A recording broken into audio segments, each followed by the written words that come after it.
श्रीमान विश्वराज सिंह जी मेवाड़।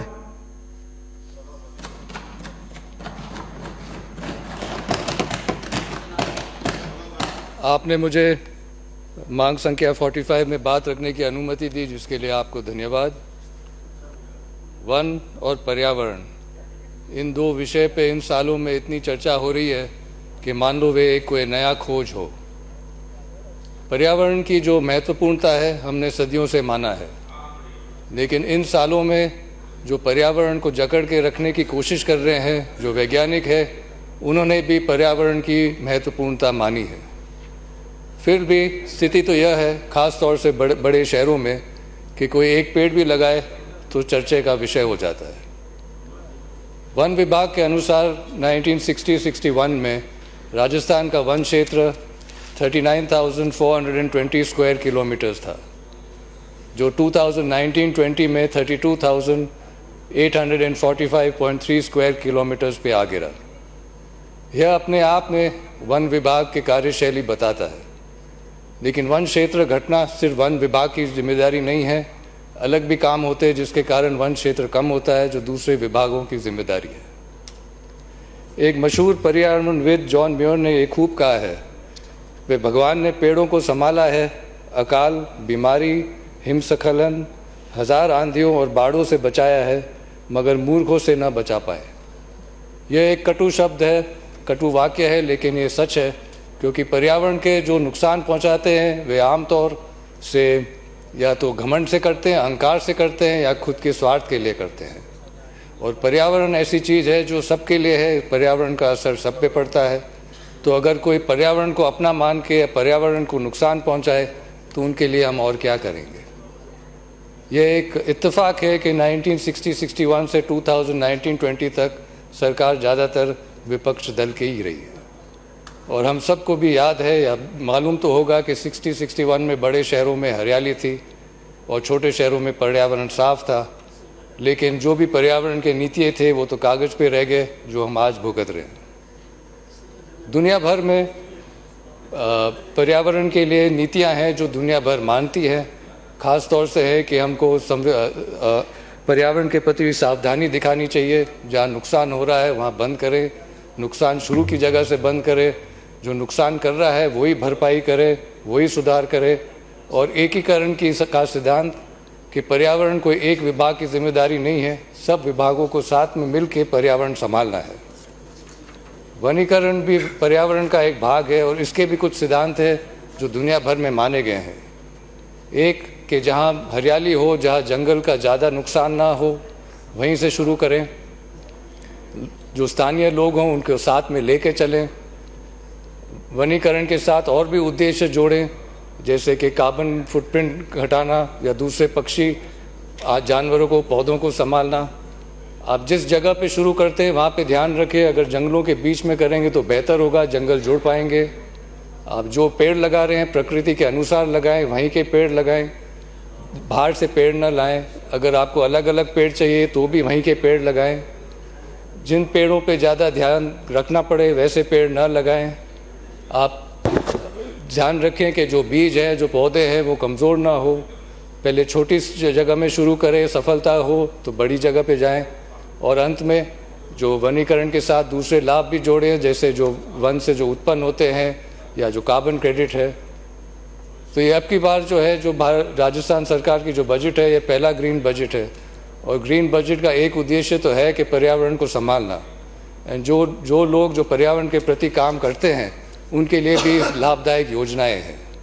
और अगर हम ये सब सिद्धांत ध्यान में रखते हुए काम करें तो सफलता क्यों न प्राप्त हो। लेकिन पिछले कुछ दशकों की अगर हम बात देखें तो ख़ास तौर से दो ऐसे सिद्धांत हैं जिसके ऊपर किसी का ध्यान नहीं जा रहा है। वो एक बात तो है कि जहाँ हरियाली है, जहाँ जंगल है, सबसे ज़्यादा नुकसान वहीं से हो रहा है। और दूसरी बात है एकीकरण का नुकसान। आज हम देख रहे हैं कि बहुत नुकसान हो रहा है हमारे नया उद्योग, पर्यटन उद्योग से। अब पर्यटन उद्योग का कथित उद्देश्य तो यही है कि सुविधाएँ लेके आएँ कि ताकि जो लोग वहाँ पे आए जगह का आनंद ले सकें। लेकिन अगर सुविधाएं लाने में अगर वो जगह कोई बिगाड़ देंगे तो पर्यटक देखेंगे क्या। तो ऐसे कई बार लगता है कि जो पर्यटन के उद्योग है उनका मकसद और उनके उद्देश्य शायद कुछ और भी हो सकते हैं। आप खुद अंदाज़ लगाएं इन उदाहरण से। आप उदयपुर को देखोगे तो जो जाना जाता था अपने तालाबों के लिए, अपने बगीचों के लिए, आज आप मुझे एक साफ तालाब बताएं, एक बगीचा बताएं। जो शहर के वासी हैं वो तालाब के पानी से दूर हो रहे हैं, तो पर्यटक क्या आनंद लेंगे। तो तालाब के किनारे हो, ग्रीन बेल्ट हो, फॉरेस्ट लैंड हो, नदी के किनारे हो, वहाँ होटल बन रहे हैं, मगरे पे सरकारी भवन बन रहे हैं। जहाँ हरियाली बची हुई है वहाँ और होटल बन रहे हैं और उनकी सहूलियत के लिए और रास्ते बन रहे हैं। और दुनिया भर में 31 शहर है जिनको वेटलैंड घोषित किया है। हाल ही में उदयपुर को भी वेटलैंड घोषित किया है, लेकिन वेटलैंड के कानून मानने के लिए कोई तैयार नहीं है। तो एकीकरण का सिद्धांत कहाँ है। और ऐसे लगता है, महसूस होता है कि पर्यटन के बाजार में नीलाम हो गया शहर। माउंट आबू की दुर्दशा की तरफ जल्दी से बढ़ रहा है कुंभलगढ़।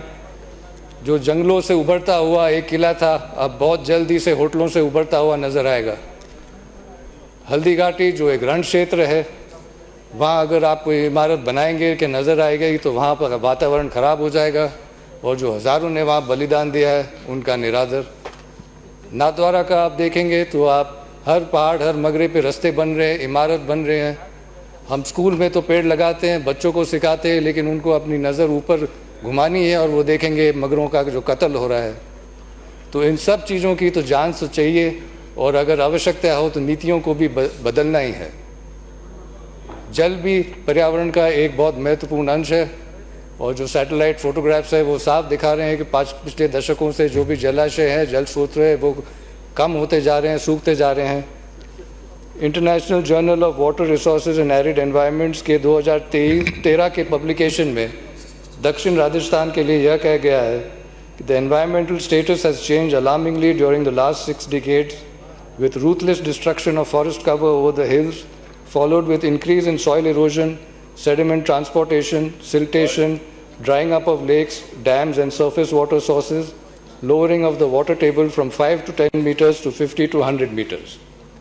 ये तो एक गंभीर समस्या है और अभी ही मौका है और जल्दी से हमको जो जल स्तर है उसको ऊंचा उठाना है। भले जो जलाशय जो सूख गए हैं उनको वापस भराव निकाल के, या जो पानी के जो प्राकृतिक व्यवस्था है उसमें छेड़छाड़ नहीं करके। तो यह तो एक गंभीर ही समस्या है। और जहाँ तक पर्यावरण की तरफ हमारी तो जिम्मेदारी है।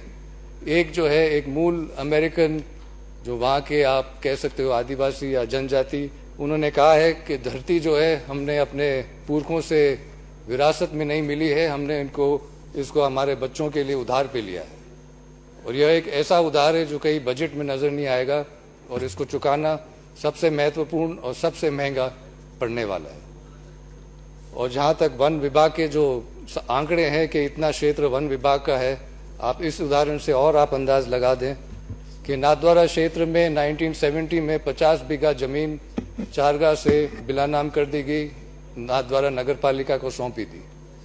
1973 में 765 बीघा और 16 बिस्वा जमीन को वन विभाग को दे दिया गया, और 1983 में 10 साल बाद इसका हस्तांतरण हुआ और इस जमीन में शुरू के 50 बीघा भी शामिल कर दिए गए।